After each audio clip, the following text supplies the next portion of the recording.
Chapter 15 soil formation. तो soil किस चीज़ से फॉर्म होता है? जब वेदरिंग होता है रॉक्स और मिनरल का तो उससे सॉइल का फॉर्मेशन होता है। कभी भी रॉक्स और मिनरल से टूटता है तो उससे सॉइल का फॉर्मेशन होता है। जो सॉइल फॉर्मेशन होती है स्लो प्रोसेस होता है कि 1 इंच ऑफ सॉइल को बनने में 800 से 1000 साल लग जाता है। फैक्टर ऑफ सॉइल फॉर्मेशन क्या क्या है? तो एक साइंटिस्ट है डॉक्यू, उनके द्वारा कहा गया कि soil is the result of combined activity.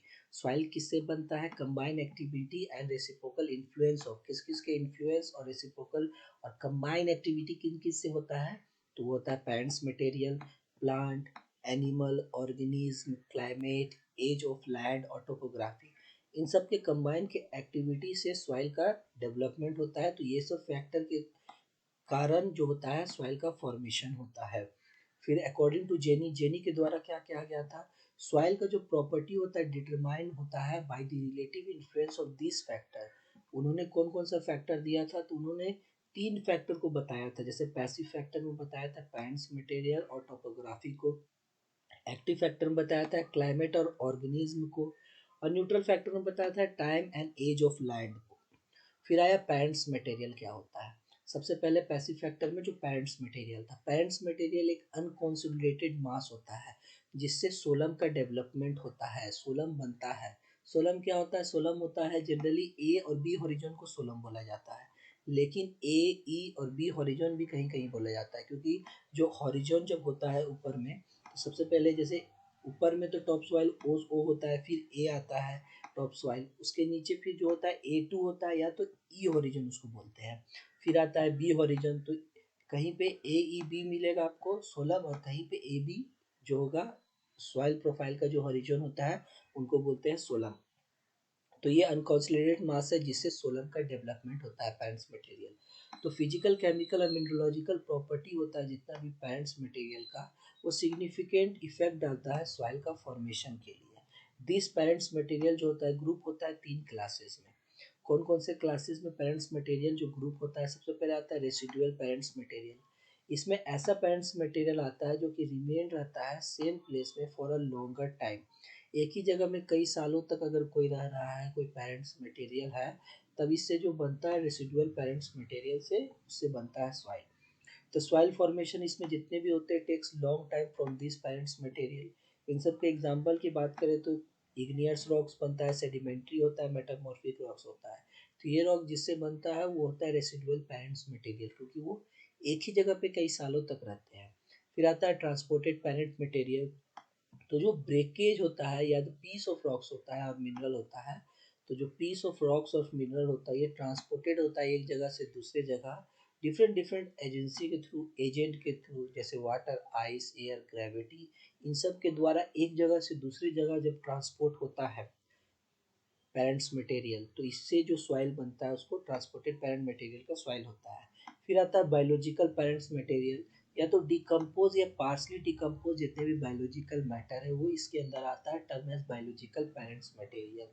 और केमिकल कंपोजिशन जो होता है सॉइल का और फिजिकल वेदर सॉइल का, वो कुछ मिलता जुलता रिजेम्बलेंस रहता है उसके पेरेंट्स मटेरियल से। टेक्सचर जो डिटरमाइन करता है डेप्थ ऑफ सॉइल प्रोफाइल को, और केमिकल कंपोजिशन सॉइल रहता है डिपेंड रहता है किस टाइप्स का रॉक्स है, जिस टाइप का रॉक्स रहेगा वैसा उसका केमिकल कंपोजिशन रहेगा।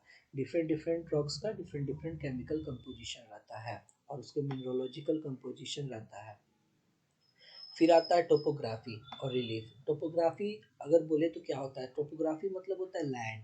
जैसे कोई लैंड है एकदम प्लेन है, फ्लैट लैंड, तो उसका टोपोग्राफी फ्लैट है। किसी का अंडुलेटिंग लैंड होता है, उबड़ खाबड़ होता है, तो वो उसका उसका टोपोग्राफी है। किसी कोई हाई एल्टीट्यूड में है तो उसका वो टोपोग्राफी। टोपोग्राफी मतलब डिज़ाइन का स्लोप, डिग्री ऑफ स्लोप, ये सब आता है, उसको टोपोग्राफी बोलते हैं। तो जितने भी टोपोग्राफी है लैंड का है, चाहे वो फ्लैट रहे या स्लोपी रहे, तो ये किस किस चीज़ को इफेक्ट करता है? तो ये इफेक्ट करता है ड्रेनेज को, रन ऑफ को, सॉइल इरोजन को, माइक्रो क्लाइमेट। जैसे कि जो एक्सपोजर होता है लैंड सरफेस, जो भी लैंड सरफेस सन और विंड के प्रकोप में आते हैं, एक्सपोज होते हैं जिनमें। और depth of soil solum influence by the degree of slope.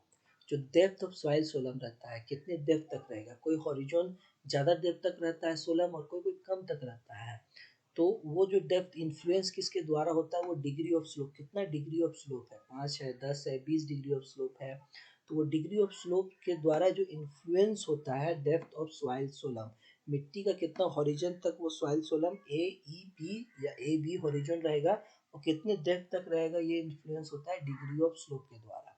तो अब सॉइल जो रहता है अपर स्लोप का, जितने भी सॉइल रहेगा, जैसे कोई अगर लैंड है, लैंड अगर स्लोपी लैंड है तो जितना जो ऊपर का लैंड रहेगा वो लेस क्लेई रहेगा, उसका पीएच कम रहेगा, सोल्यूबल साल्ट उसमें रहेगा ज़्यादा, ऑर्गेनिक मैटर कंटेंट ज़्यादा रहेगा, लाइटर कलर में होगा, वेल ड्रेन होगा in comparison to the soil at the lower slope के मुताबिक।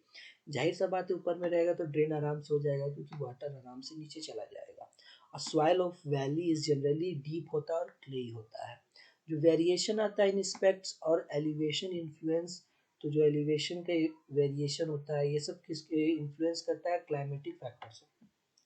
और vegetation effect if slope faces a certain direction, जितने स्लोप सर्टेन डायरेक्शन में फेस करेगा उस हिसाब से वेजिटेशन भी डिफर रहता है, डिफरेंट डिफरेंट वेजिटेशन रहता है। जाहिर सी बात है अगर स्लोपी की बात करें, ऊपर और नीचे स्लोप था तो ऊपर स्लोप में वेजिटेशन, वहाँ पे पीएच कम है, वहाँ पे क्ले सॉइल कम है, सोल्यूबल साल्ट ये सब है, कलर लाइट सॉइल है, तो वहाँ का वेजिटेशन और नीचे का वेजिटेशन में बहुत ज़्यादा डिफर रहेगा।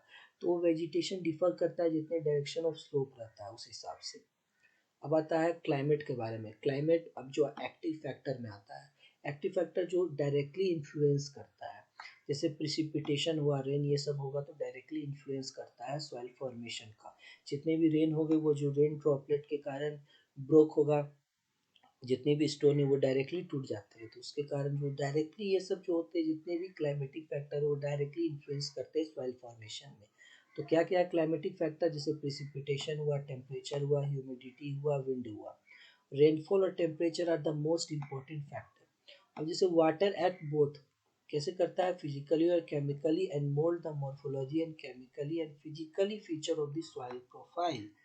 और इंटेंसिटी, डिस्ट्रीब्यूशन और ड्यूरेशन, कितनी इंटेंसिटी में हो रहा है, कितने ड्यूरेशन, कितने समय के लिए हो रहा है, कैसा डिस्ट्रीब्यूशन हो रहा है of rainfall are also important factor. तो ये भी काफ़ी ज़्यादा इंपॉर्टेंट फैक्टर हो जाता है।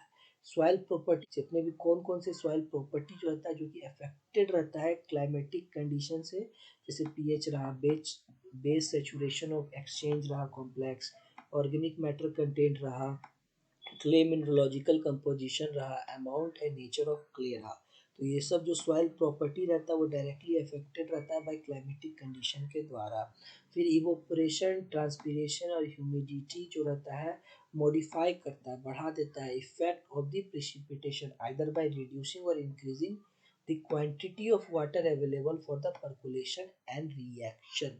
तो ये कैसे मॉडिफाई करता है इफेक्ट को, जाहिर सा बात है कि अगर इवोपरेशन और ट्रांसपीरेशन, इवो कहीं कोई लैंड में अगर इवोपरेशन ट्रांसपीरेशन ये सब बढ़ जाए, बहुत हो जाए, तो वहाँ पे वाटर कम हो जाएगा, वाटर कम होगा तो परकोलेशन भी नहीं हो पाएगा, रिएक्शन भी नहीं हो पाएगा, कोई भी केमिकल रिएक्शन नहीं हो पाएगा। लेकिन अगर इवोपरेशन बहुत कम हो तो वाटर वहाँ अवेलेबल हो पाएगा, तो नीचे वो परकोलेट भी होगा वाटर और वहाँ पर रिएक्शन भी इजीली हो पाएगा। तो इवोपरेशन, ट्रांसपीरेशन और ह्यूमिडिटी ये सब डायरेक्टली इफेक्ट करता है ये परकोलेशन और रिएक्शन को। फिर इन स्कैंटी रेनफॉल रीजन, जहाँ पे कम रेनफॉल होता है वैसा जगह में साल्ट का एक्यूमुलेशन हो जाता है। क्यों साल्ट का एक्यूमुलेशन होगा, क्योंकि वहाँ वाटर कम है तो लीचिंग कम होगा।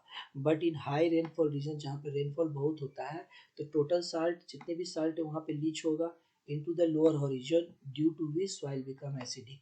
तो वहाँ लीच होने के कारण जितने भी साल्ट है वो लोअर हॉरिजन में चल जाते हैं, जिसके कारण जो सॉइल होता है वो एसिडिक बन जाता है। तो high temperature fasten the weathering process, high temperature weathering process को बढ़ा देता है।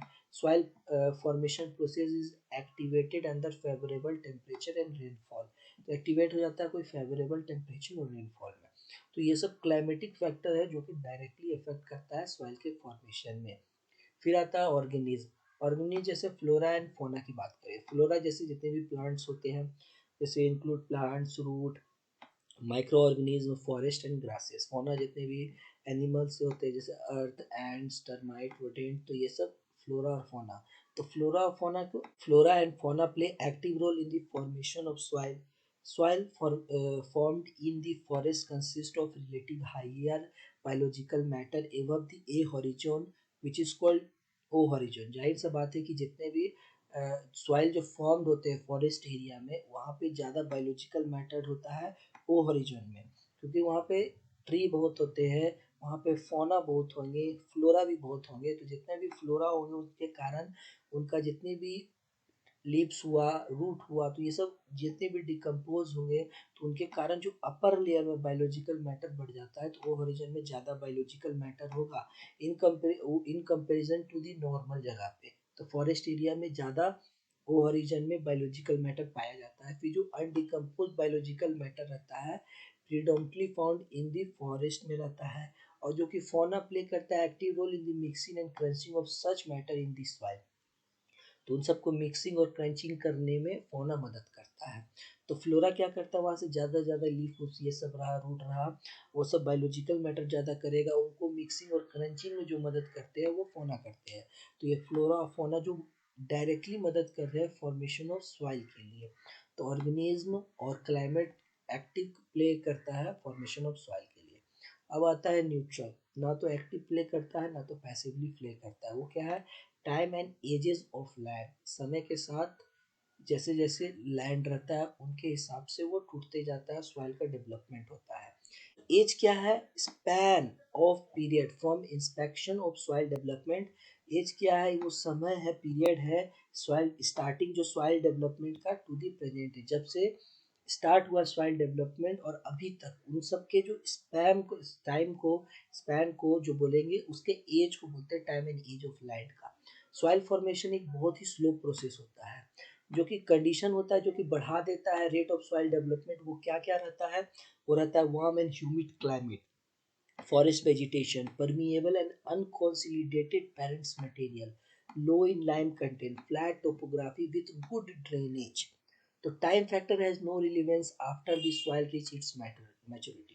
तो टाइम फैक्टर कोई रिलेवेंस नहीं रखता, कोई इंपॉर्टेंस नहीं रखता है जब कोई भी सॉइल रीच हो जाता है अपने मैच्योरिटी में। If the soil solum is remove by the erosion, अगर कोई सॉइल सोलम है वो रिमूव हो जा रहा है, हट जा रहा है कोई इरोजन के द्वारा या डिपोजिशन वगैरह, फ्रेश ट्रांसपोर्टेड पेरेंट मटेरियल है उनके ऊपर कोई फ्रेश ट्रांसपोर्ट मटेरियल का डिपोजिशन हो गया ट्रांसपोर्टेशन के थ्रू, तो न्यू साइकिल फिर से स्टार्ट हो जाएगा, soil formation takes place over a buried soil. तो फिर से उसमें एक new formation, new cycle start हो जाएगा फॉर्मेशन का, फिर से inspection of soil development to start ना होने जाएगा, फिर से स्टार्टिंग से वो स्टार्ट हो जाएगा।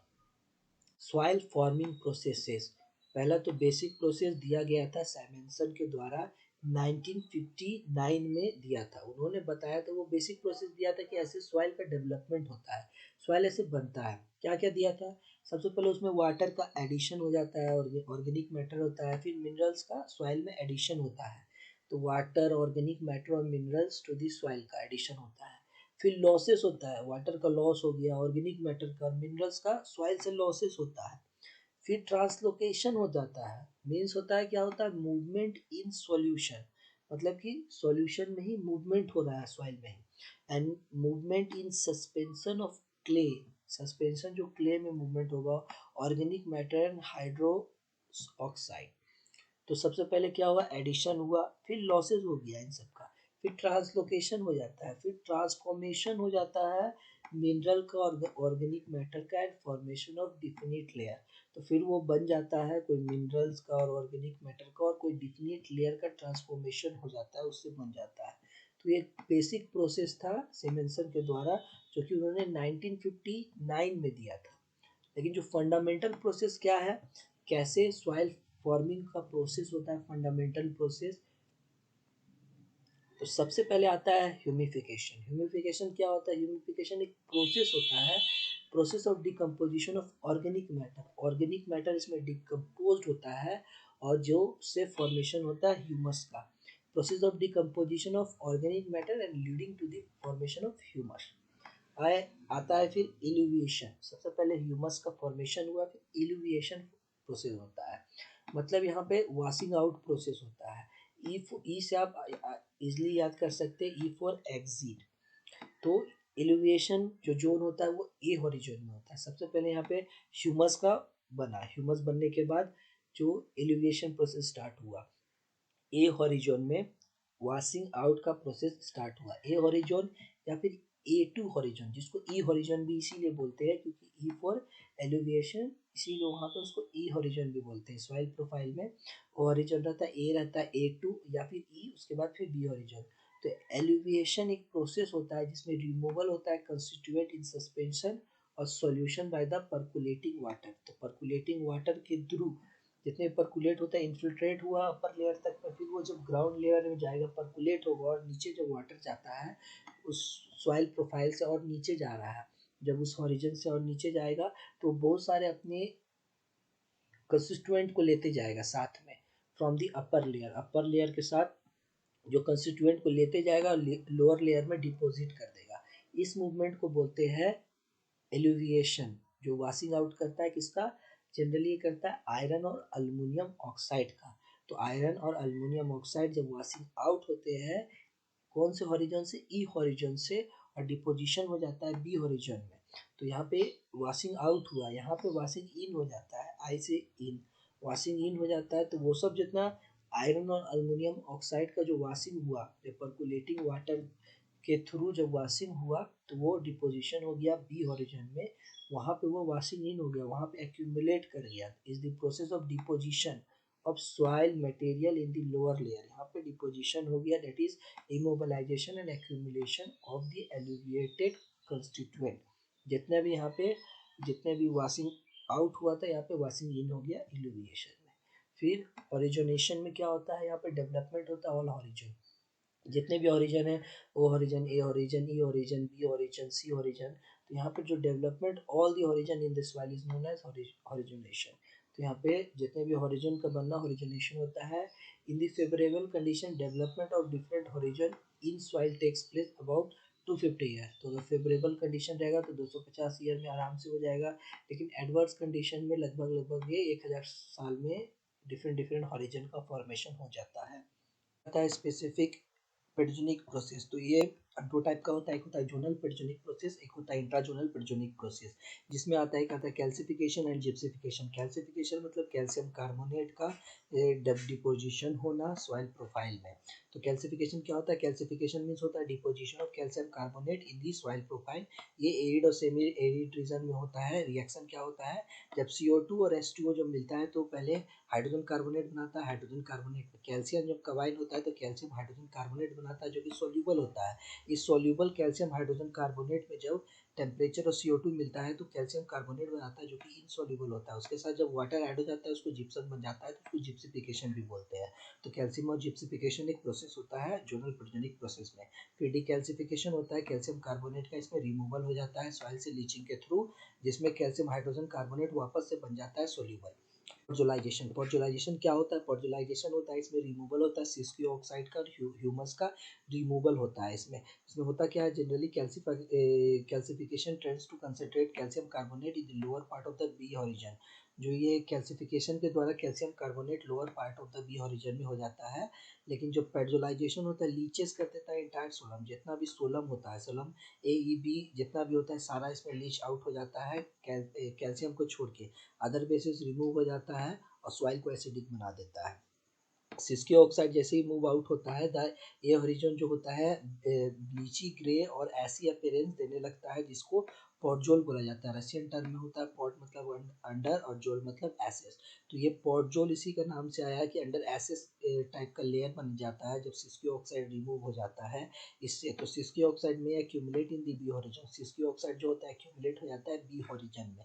टिपिकल और मैच्योर पॉडजोल प्रोफाइल जो होता है वो स्ट्रांगली एग्जिबिट करता है B horizon with 3 distinct layer के हिसाब से। पहला प्रेसिपिट लेयर होता है, दूसरा होता है सिस्कियो ऑक्साइड डिपोजिशन के कारण अब ब्राउन रेडिश ब्राउन लेयर हो जाता है, दूसरा होता है येलोइश हो जाता है horizon which gradually merge into the parents material के साथ। The podzol are low in fertility, जो पॉडजोल होता है जब सिस्कियो ऑक्साइड उससे रिमूव हो जाता है तो उसका फर्टिलिटी बहुत कम हो जाता है और ज़्यादातर यूज़ होता है फॉरेस्ट्री और पास्चर के लिए, चरने के लिए यूज़ होता है। फिर पॉडजुलाइजेशन एक टाइप ऑफ इल्यूविएशन ही होता है। इल्यूविएशन में क्या होता था, रिमूवल होता था sesquioxide in which humus and sesquioxide become mobile. लेकिन पॉडजुलाइजेशन में ह्यूमस का भी रिमूवल होता है, leach out of upper horizon and deposited in the lower horizon.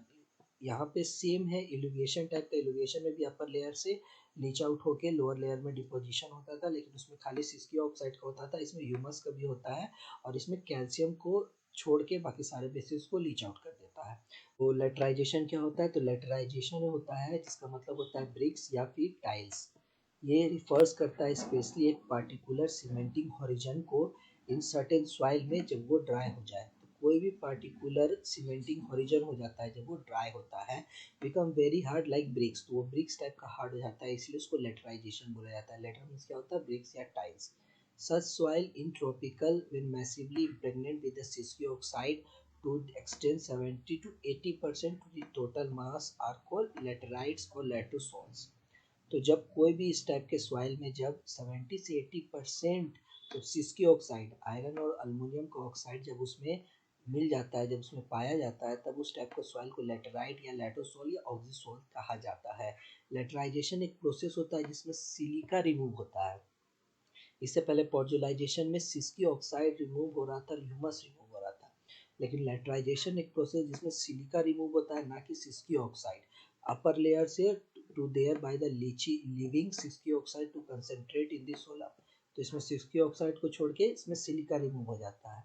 और laterite, latosol, oxisol are rich in सिस्की oxide.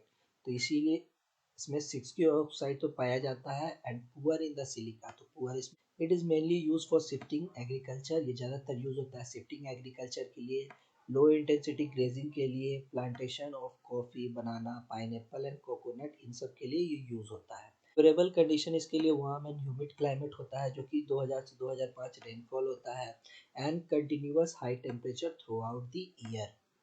Calcination, podulization and laterization are zonal soil forming process, whereas soil produce are under normal prevailing condition of climate and vegetation।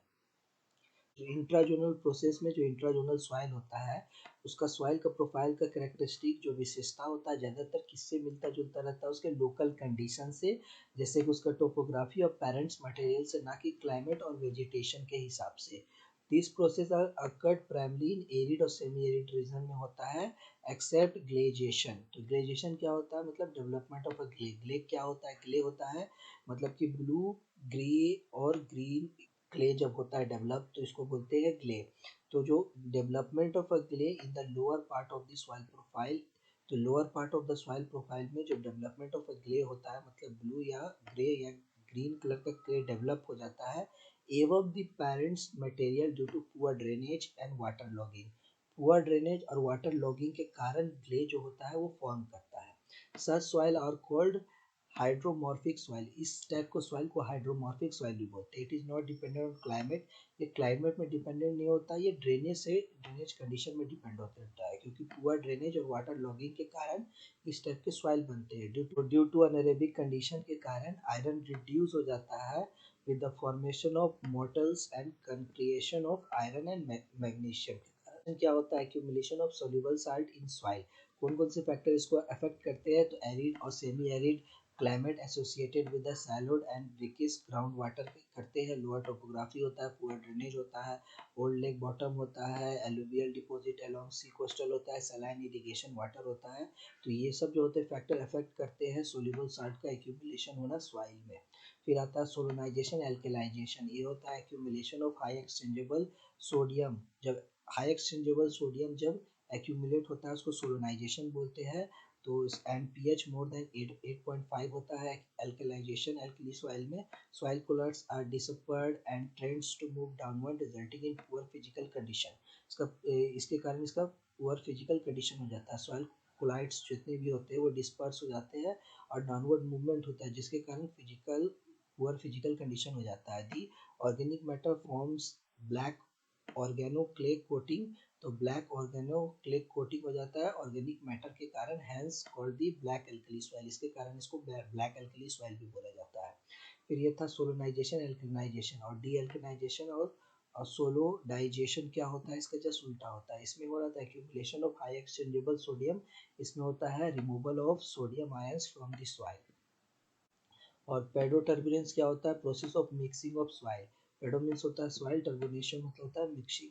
तो वो process of mixing of soil तीन type का होता है। जैसे funnel पेडो turbulence क्या होगा?